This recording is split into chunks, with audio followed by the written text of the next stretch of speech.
کہ کیا خواتین اپنے ٹیچرز کو دیکھ سکتی ہیں؟ میں نے ان کو دیکھا کہ وہ مسلسل دیکھے جا رہے تھے ایک طرف، تو میں نے دیکھا یہ کس کو دیکھ رہے ہیں، تو دیکھا کہ وہاں پہ خاتون کھڑی تھی اس کو دیکھے جا رہے تھے. تو میں ان کے پاس گیا، میں نے کہا میاں خیریت ہے، بڑی دیر سے دیکھ رہے ہوں گے، ایک مسلسل دیکھے جا رہے ہیں.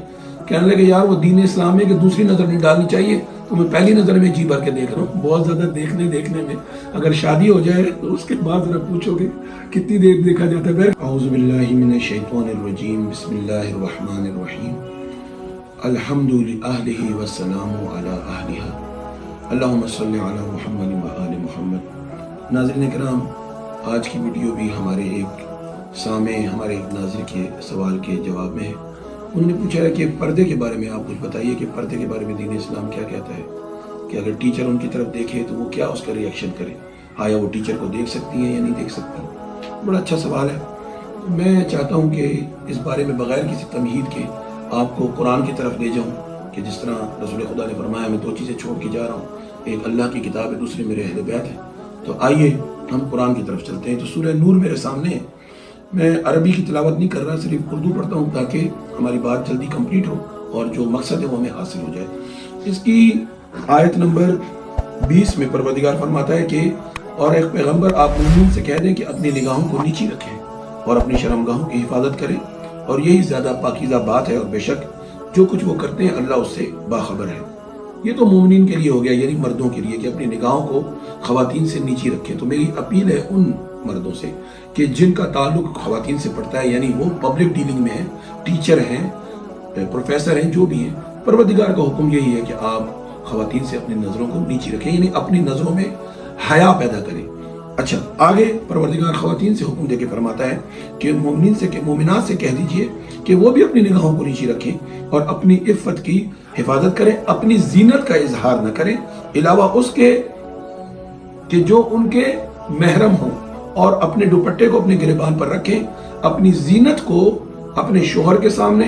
اور اس کے علاوہ پروردگار نے محرموں کا حکم دیا، جن میں بھائی، بہن، خواتین، ان کی ماں، ان کے دادا، یہ سب تمام لوگ آتے ہیں، اور وہ بچے جن کو تمیز نہیں ہوتی، چھوٹے بچے ہوتے ہیں، ان کے سامنے اپنی زینت ظاہر کر سکتے ہیں. اب دیکھیں، نگاہ نیچی رکھیں، مردوں کو بھی کہا، عورتوں بھی کہا. لیکن یہاں پہ غور کرنے کی بات یہ ہے کہ یہ نہیں کہا گیا کہ کس سے رکھیں اور کب رکھیں. اس کا مطلب ہے کہ مکمل طور پہ پابندی نہیں لگائی ہے. نگاہوں کے اندر حیا پیدا کرنے کا حکم دیا ہے، نیچے رکھنے کا حکم دیا ہے. کب رکھیں، کس سے رکھیں، یہ نہیں کہا. کیوں؟ کیونکہ بعض اوقات ایسے مواقع بن جاتے ہیں جس میں آپ نگاہ نیچے نہیں رکھ سکتی. مثال کے طور پہ آپ روڈ پہ جا رہے ہیں، روڈ پہ چلے تو نگاہ نیچی کر کے چلیں گے، سامنے سے کوئی ٹکرا جائے تو پھر یہ تو اور بات خطرناک ہو جائے گی. ٹھیک ہے، تو یہاں پہ پروردگار نے یہ گنجائش پیدا کی ہے کہ آپ دیکھ سکتے ہیں، لیکن کیا فرمایا؟ اپنی عفت کی حفاظت کریں، یعنی آپ کی نظروں میں حیا ہونی چاہیے. آپ نے گھور کے نہیں دیکھنا، جس طرح عام طور پہ یہ بات پائی جاتی ہے اور کہا جاتا ہے یہ، اور بات بھی ٹھیک ہے کہ خواتین کے اوپر اگر کوئی مرد ایک نگاہ ڈال دے تو اس کو دوسری نگاہ نہیں ڈالنی چاہیے. وہ مجھے یاد آ گیا کہ ہمارے ایک دوست تھے، میں نے ان کو دیکھا کہ وہ مسلسل دیکھے جا رہے تھے ایک طرف. تو میں نے دیکھا یہ کس کو دیکھ رہے ہیں، تو دیکھا کہ وہاں پہ خاتون کھڑی تھی اس کو دیکھے جا رہے تھے. تو میں ان کے پاس گیا، میں نے کہا میاں خیریت ہے، بڑی دیر سے دیکھ رہے ہوں گے، ایک مسلسل دیکھے جا رہے ہیں.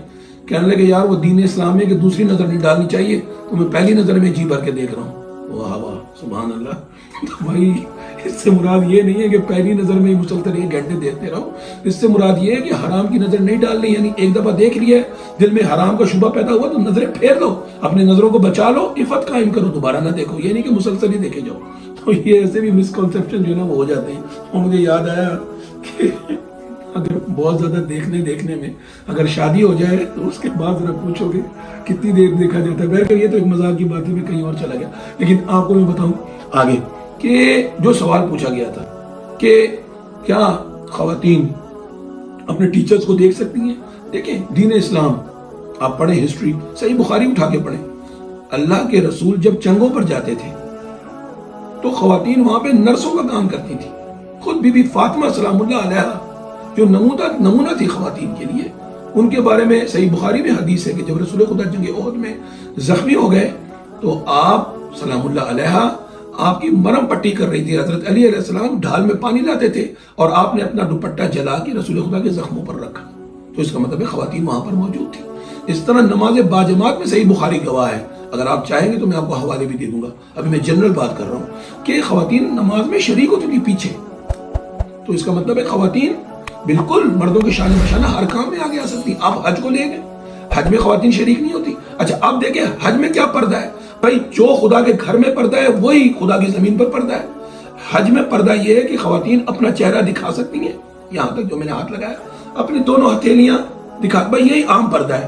ہاں اس بات کا خیال رکھنا ضروری ہے کہ باقی جو آپ نے اپنے آپ کو چھپایا ہوا ہو وہ اس طرح چھپایا ہوا ہو کہ آپ کے جسمانی اعضاء ظاہر نہ ہوں. یہ جو آج کل رواج چلا ہوا ہے عجیب و غریب برقعوں کا, ایسا نہیں ہے دین اسلام کے اندر کہ اپنے آپ کو چھپایا تو ہے لیکن اس طریقے سے چھپایا کہ اس سے بہتر ہے کہ نہ ہی چھپاؤ. تو دین اسلام اصل میں حیا قائم کرنے کا دین ہے, یعنی آپ نے اپنے آپ کو ایسی چادر سے چھپانا ہے کہ جس میں آپ کے اعضاء ظاہر نہ ہوں. حقیقت میں پردہ یہ ہے. باقی آپ فیلڈ میں آئیں, آپ کام کریں, کہ رسول خدا نے نہیں فرمایا علم کا حاصل کرنا مسلمان مرد و عورت دونوں پر فرض ہے. جب دونوں پر فرض ہے تو علم کے میدان میں آگے نکلیں, علم حاصل کریں. کہ رسول خدا کی کتنی پیاری حدیث ہے, علم حاصل کرو ماں کی گود سے لے کر قبر کی گود تک. اب مجھے بتائیں, ماں کی گود سے علم حاصل کرو, اگر ماں ہی جاہل ہوگی, ماں ہی غیر تعلیم یافتہ ہوگی تو وہ کیا علم دے گی اپنے بچے کو؟ رسول خدا کی اس حدیث پہ کبھی غور کیا؟ یعنی رسول خدا چاہ رہے ہیں کہ ماں علم کے زیور سے آراستہ ہو تاکہ بچہ خود بخود عالم بنے, اس کی گود میں پلا ہوا بچہ. تو یہی وجہ ہے کہ رسول خدا صلی اللہ علیہ وسلم کی بیٹی جناب فاطمہ الزہرا مسلمان ماؤں کے لیے ایک ماڈل ہے. آپ دیکھیں کہ ان کے گود میں پلے ہوئے بچے کیسے نکلے, جنت کے سردار نکلے, خدا کی راہ میں اپنی جان قربان کرنے والے نکلے, دین حق کو پھیلانے والے نکلے. تو لوگوں کو چاہیے ہم سب کو کہ دین اسلام جو آسانیاں پیدا کرنے کے لیے آیا, دین اسلام مشکلات کا نام نہیں ہے. صحیح بخاری کی حدیث ہے کہ لوگوں کے لیے آسانیاں پیدا کرو, مشکلات میں نہ ڈالو. پروردگار فرماتا ہے سیجعل اللہ بعد عسر یسرا, کہ خدا تمہیں سختیوں میں تم موجود تھے, خدا نے چاہا تمہارے لیے آسانی پیدا کرے. تو یہ دین پیش کیا جو آسانی کا دین ہے. اس دین کے اندر کوئی پابندی نہیں ہے. آپ نے پروردگار کے حکم کے مطابق معاشرے میں حصہ لینا ہے اور تعلیم حاصل کرنی ہے. دین اسلام پر پابندی کرتے ہوئے, اس کا پاس رکھتے ہوئے اپنی تعلیم کو جاری رکھنا ہے, اس معاشرے کو علم بھی پھیلانا ہے اور خود بھی علم حاصل کرنا ہے. اس سلسلے میں اگر کوئی سوال ہو آپ یقیناً کر سکتے ہیں. اس مختصر وقت میں اتنا ہی میں آج کروں گا. انشاءاللہ اس کے بعد بھی اس موضوع پر ویڈیوز آئیں گی, آپ ضرور اپنے کمنٹس میں ہمیں آگاہ کیجیے. السلام علیکم ورحمۃ اللہ وبرکاتہ.